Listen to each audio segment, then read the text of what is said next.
My name is Ellie. I'm a survivor of forced marriage.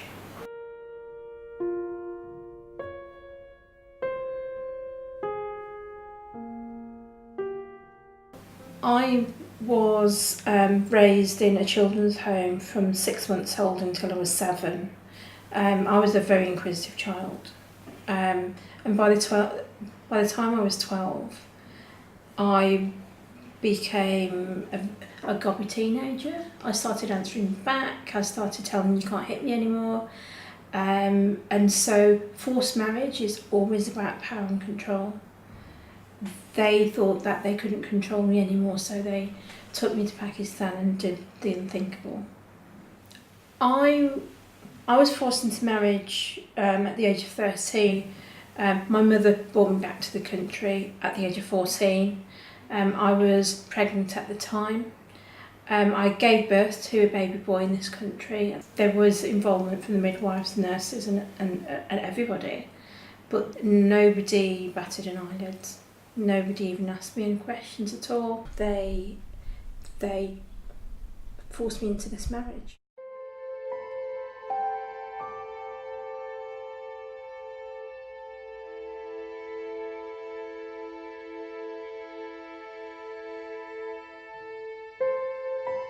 My parents were strict Muslims, and as a teenager I couldn't choose when I went out or who my friends were.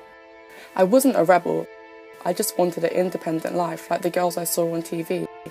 I tried to disappear. I first travelled to Dundee and then to London, where I signed on as a homeless person. But every time I moved, my uncles tracked me down and threatened to kill me if I didn't go back to my parents. I was exhausted and had nowhere to run. On the night I returned home, one of my uncles wrapped his hand around my throat and hissed in my ear, and then he'd happily serve 20 years for killing me if I ever pulled a stunt like that again.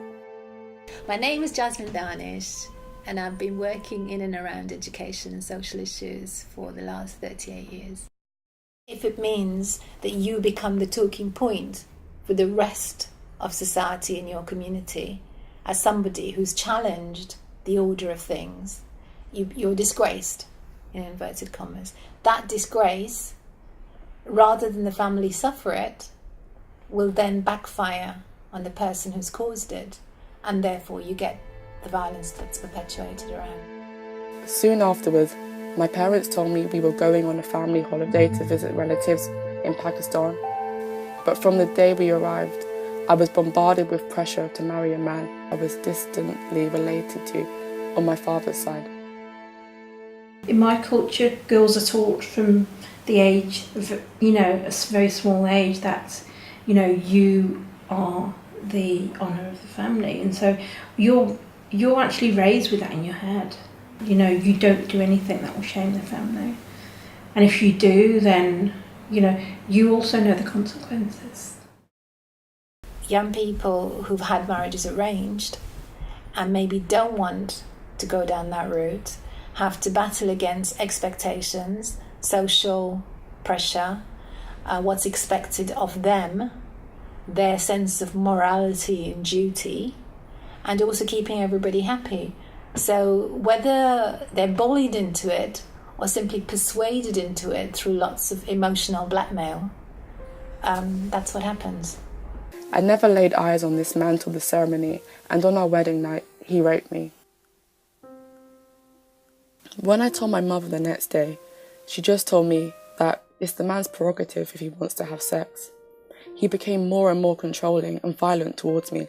I was forced to dress in a hijab and behave like a good Pakistani housewife, even though I was tired from going to work every day. Once again, I felt the need to flee from my own home after another violent row with my mum, despite all I had told her. She said that I had an ultimatum. I had to make my marriage work or get divorced and marry an older man.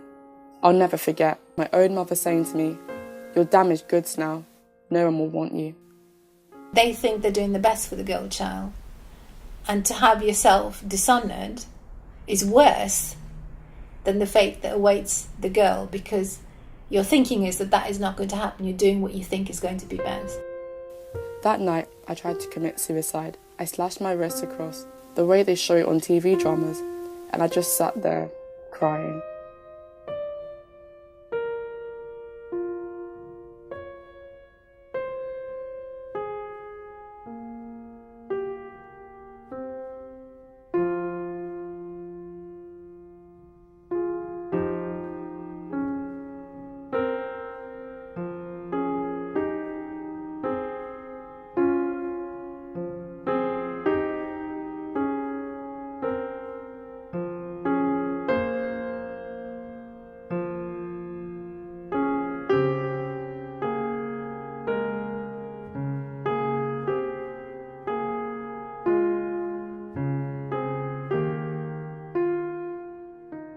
what doesn't kill you makes you stronger.